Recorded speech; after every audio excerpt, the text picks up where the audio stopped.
And welcome back to Hannity. Now, the Obama White House is now acknowledging that it did not properly inform Congress before it made the Bergdahl swap. Now, Senator Dianne Feinstein told Fox News today that the Deputy National Security Advisor called her last night to apologize for failing to inform her about the exchange. Here now with reaction, George Washington University constitutional law professor Jonathan Turley.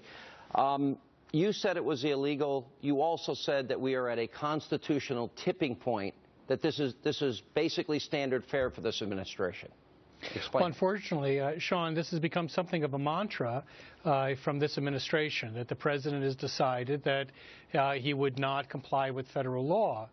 And even though one could agree with many of the policies, as I do, that this administration holds, the means that it is selecting are very troubling, that this president, once again, has simply chose not to comply with federal law.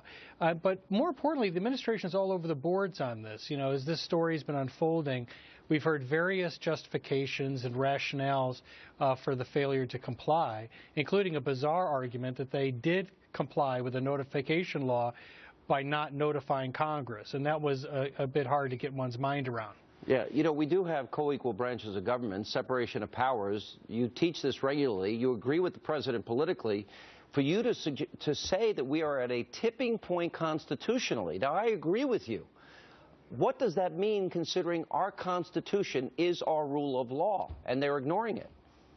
Well, unfortunately, our system is changing, and it's changing without a debate or even a discussion as to what we are going to do in the future when we have a three-branch system, a tripartite system, but one branch is so dominant.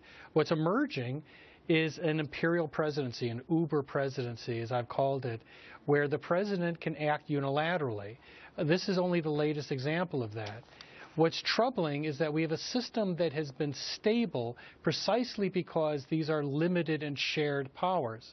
This president has indicated that he's just not willing to comply with some of those aspects. You know, he told Congress he would go it alone. And in our system, you're not allowed to go it alone. And if I broke the law, why do I think they'd be the first people to handcuff me, perp walk me, and send me off to jail? Just my belief system. Paranoia or truth?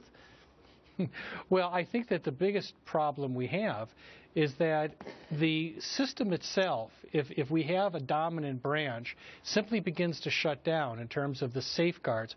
People don't seem to understand that the separation of powers is not about the power of these branches. It's there to protect individual liberty. It's there to protect us against the concentration of power.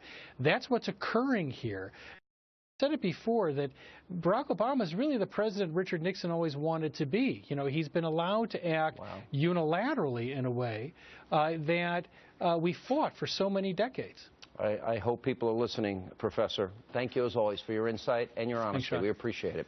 Thank you.